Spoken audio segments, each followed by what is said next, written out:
Assalamualaikum warahmatullahi wabarakatuh.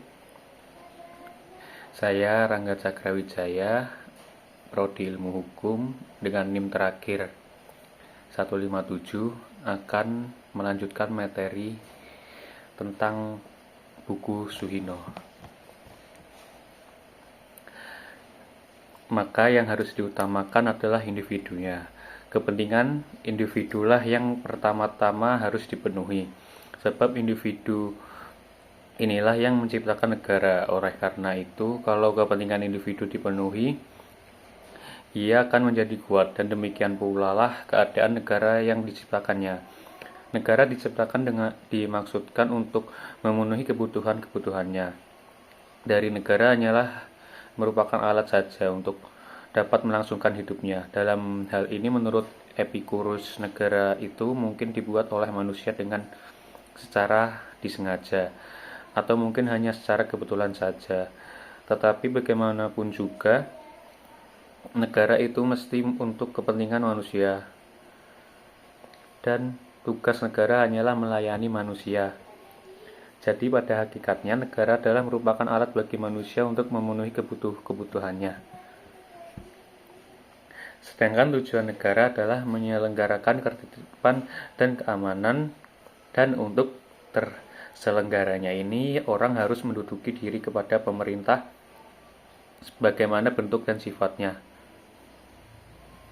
Ketertiban dan keamanan, maka menurut Epikurus tujuan negara itu selain menyelenggarakan ketertiban dan keamanan,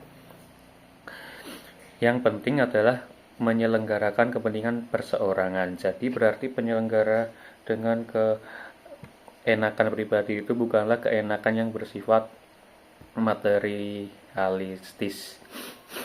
Meskipun ini kadang-kadang harus diusahakan juga, melainkan yang penting adalah keenakan yang bersifat kejiwaan atau kerohanian. Oleh karena itu, keenakan ini sifatnya lebih langgeng atau abadi bila dibandingkan dengan keenakan yang bersifat materialistis.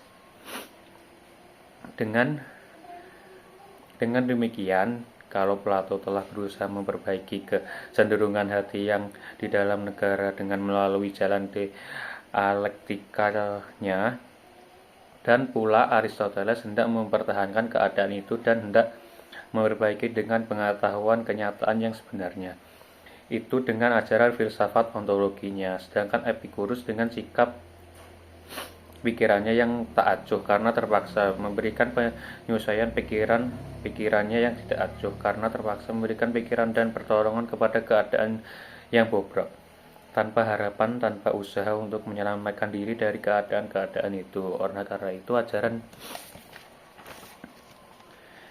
Epikurus tentang negara dan hukum hanya berkembang mempunyai manfaat pada itu saja, sedang untuk kemudian akan tidak mempunyai nilai sama sekali. Bahkan untuk di kemudian hari saja ajaran itu sudah tidak mempunyai nilai sama sekali karena keadaan telah berubah sama sekali. Sedangkan ajaran Epikurus itu kiranya hanyalah khusus ditunjukkan untuk memperbaiki atau mengatasi kebobrokannya masyarakat pada saat itu saja. Maka keadaan tidaklah seperti mazhab filsafat yang kedua dari masa Yunani, yaitu mazhab kaum Stoa.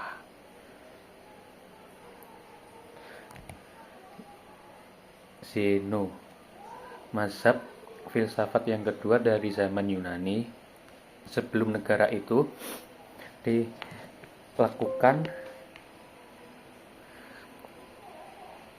ditaklukkan oleh Romawi adalah mazhab filsafat kaum Stoa atau Stoicin. Tokohnya adalah Zeno. Dinamakan kaum Stoa karena Zeno selalu memberikan pelajaran di lorong-lorong yang banyak tonggak temboknya atau stoa. Seperti halnya dengan Aristoteles pada waktu ia menjadi mahaguru filsafat pada perguruan tinggi filsafat di Athena, mempunyai mempunyai kebiasaan memberikan pelajaran sambil berjalan kian kemari, maka mazhab filsafat dinamakan peripatetis. Ajaran filsafat Zeno adalah sangat berlawanan dengan ajaran Epikurus, sebab ajaran Epikurus berpokok pangkal pada manusia sebagai atom, dan pandangan hidupnya yang individualistis, sedangkan kalau ajaran Zeno bersifat universalistis.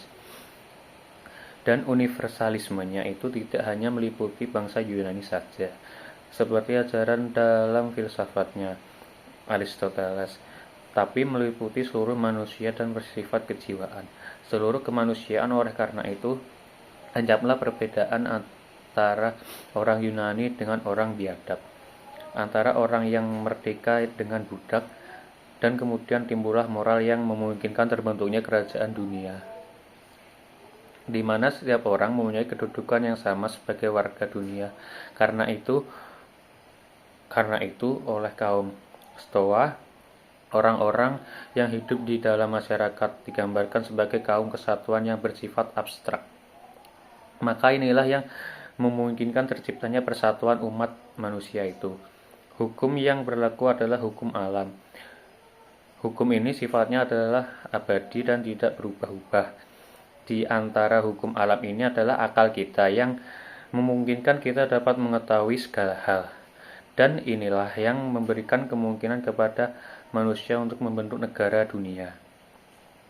Dengan demikian, kaum Stoa menempati ajaran tentang hukum alam yang telah diajarkan oleh Aristoteles itu dalam pusat pikiran mereka mengenai negara dan hukum, dan sekaligus merubah arti manusia dari makhluk yang mempunyai perasaan nasional atau susila menjadi seorang ahli pikir yang abstrak dan berakal. Karena akibat daripada keadaan yang mendahului, maka perintis ajaran kaum Stoa ini bersifat dua hal, yaitu di satu pihak menggambarkan manusia yang merasa kosong di dalam masyarakat yang sedang mengalami kebobrokan, dalam arti kebobrokan sosial etis. Sedangkan pada pihak yang lain, kaum Stoa menunjukkan jalan keluar dari kebobrokan masyarakat serta keruntuhan negara ini dalam syarat etis minimum. Kaum Stoa dengan ajarannya yang bersifat universalistis sebenarnya ingin mengajarkan bahwa orang itu harus menyesuaikan diri dengan susunan dunia internasional, dan dengan demikian praktis mematikan alam pikiran demokrasi nasional seperti yang telah diajarkan oleh Aristoteles. Bersama dengan ini, bangsa Romawi sedang melebarkan sayap kerajaan dunianya. Oleh karena itu, bangsa Romawi justru akan mengoper filsafat kaum Stoa ini dari bangsa Yunani sebagai barang suatu yang sangat berguna bagi mereka, yaitu untuk menciptakan kerajaan dunia. Maka dengan demikian sampailah kita pada zaman Romawi. Zaman Romawi kuno. Berbeda dengan pada waktu zaman Yunani, pada zaman Romawi ini ilmu pengetahuan, terutama ilmu kenegaraan, tidak dapat berkembang sedemikian rupa, sehingga sesungguhnya sedikit sekali pengetahuan yang kita dapat dari zaman ini. Tetapi orang tidaklah boleh memperkecil arti jasa-jasa dari bangsa Romawi, karena meskipun sistem ketatanegaraan yang tidak dituangkan dalam suatu ilmu pemikiran, melainkan ditanamkan dalam praktek ketatanegaraan, dapat mempengaruhi sistem ketatanegaraan seluruh dunia. Meskipun bangsa Romawi dalam beberapa hal hanya mewarisi saja dari kebudayaan dan peradaban bangsa Romawi, angsa Yunani, setelah negara Yunani pada tahun 146 Masehi ditaklukkanlah Romawi dan kemudian dimasukkanlah dalam negara Romawi, tetapi sangatlah berlainan keadaan daripada kedua negara tersebut. Perbedaan tersebut antara lain: 1. Pada zaman Romawi, ilmu pengetahuan tidak dapat berkembang dengan pesat. Hal ini disebabkan karena bangsa Romawi adalah bangsa yang lebih befatkan soal-soal praktik daripada berpikir secara teoristis. Sedangkan bangsa Yunani lebih merupakan orang-orang yang suka menghasilkan ahli-ahli filsafat. Dengan demikian, maka konsepsi kenegaraan dari bangsa Romawi ini hanyalah dapat kita ketahui dari praktek-praktek ketatanegaraannya. Karena memang konsepsi ketatanegaraannya selalu dilaksanakan dalam lembaga-lembaga hukum serta lembaga-lembaga kenegaraannya. Sedangkan konsepsi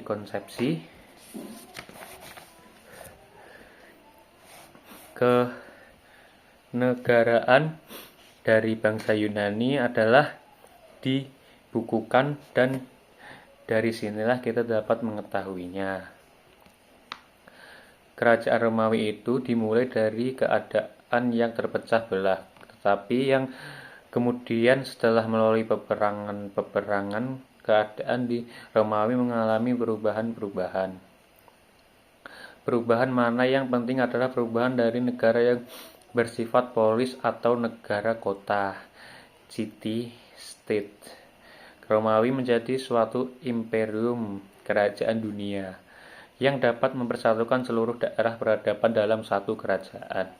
Sedangkan pada zaman Yunani, negara dimulai dengan kesatuan nasional yang kompak, tetapi akhirnya jatuh karena negara terpecah belah yang tidak dapat dikuasai lagi untuk dipersatukan kembali. Pemerintahan yang pertama kali pada zaman Romawi adalah monarki atau kerajaan yang meliputi berbagai suku bangsa. Pemerintahan monarki ini didampingi oleh sebuah badan perwakilan yang anggotanya hanya terdiri dari kaum patricia, kaum ningrat. Di dalam sistem pemerintahan yang pertama ini telah terlihat benih-benih demokrasi yang kemudian dapat dilaksanakan setelah raja yang terakhir diusir dari tahtanya. Pada waktu itu, kemudian terjadi pertentangan antara kaum patricia, kaum ningrat, dengan kaum plebeia, kaum gembel, rakyat jelata. Pertentangan mana kemudian dapat diselesaikan dengan sebuah undang-undang yang terkenal dengan nama Undang-Undang 12 Meja. Kemudian pemerintahannya dipegang oleh 2 orang konsul yang bersama-sama dengan Dewan Pemerintahan menjalankan pemerintahan dan undang-undang. Jadi, dengan demikian negara Romawi telah mengalami perubahan dari kerajaan menjadi demokrasi, hanya saja dalam keadaan darurat, misalnya dalam keadaan bahaya, peperangan. Kekuasaan negara dipusatkan pada suatu orang yang dinamakan diktator. Diktator ini mempunyai kekuasaan yang sangat besar dan bersifat mutlak, tetapi hanya untuk sementara waktu saja, dengan maksud supaya segala keputusan dan tindakan dapat diambil dan dilaksanakan dengan cepat. Tetapi nanti setelah kejadian menjadi normal kembali, pemerintahannya itu kembali mempergunakan sistem demokrasi. Dalam keadaan darurat tadi, kekuasaan perundang-undangan dan kehakiman dipegang dan dilaksanakan oleh seorang praetor, dan yang di dalam menjalankan tugasnya itu ia harus menyesuaikan perundang-undangan dengan kebutuhan-kebutuhan baru di dalam masyarakat yang terus berkembang ke arah kemajuan, sehingga dengan demikian dapat menimbulkan jurisprudensi yang tetap dan kepastian hukum bagi para warga negaranya.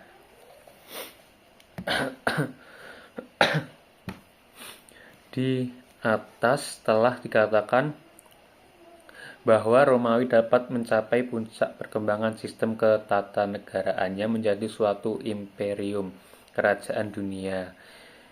Di dalam stadium imperium ini, bangsa Romawi banyak mempergunakan ajaran kaum Stoa yang diciptakan oleh Zeno sebagai dasar daripada sistem ketatanegaraannya. Dan sesungguhnya lah bahwa ajaran dari kaum Stoa ini yang memungkinkan Romawi dapat menjadi suatu kerajaan dunia. Karena ajaran kaum Stoa tadi bersifat universalistis, yang tidak terbatas pada city-state saja seperti universalismenya bangsa Yunani. Tetapi universalisme dari kaum Stoa tadi meliputi seluruh dunia dan bersifat kejiwaan. Hanya saja bedanya, meskipun universalisme dari bangsa Romawi tadi yang dipergunakan sebagai dasar adalah ajaran kaum Stoa yang juga meliputi seluruh dunia, ialah bahwa universalisme bangsa Yunani dahulu, yaitu universalismenya Aristoteles, hanya meliputi polis dan bersifat kenegaraan. Kaum universalisme dari kaum Stoa yang diciptakan oleh Zeno meliputi seluruh dunia dan bersifat kejiwaan. Sedangkan universalisme dari bangsa Romawi meskipun juga meliputi seluruh dunia, tetapi bersifat politik ketatanegaraannya. Di atas telah disebutkan adanya dua hal yang menuju adanya perbedaan antara negara Yunani dan negara Romawi.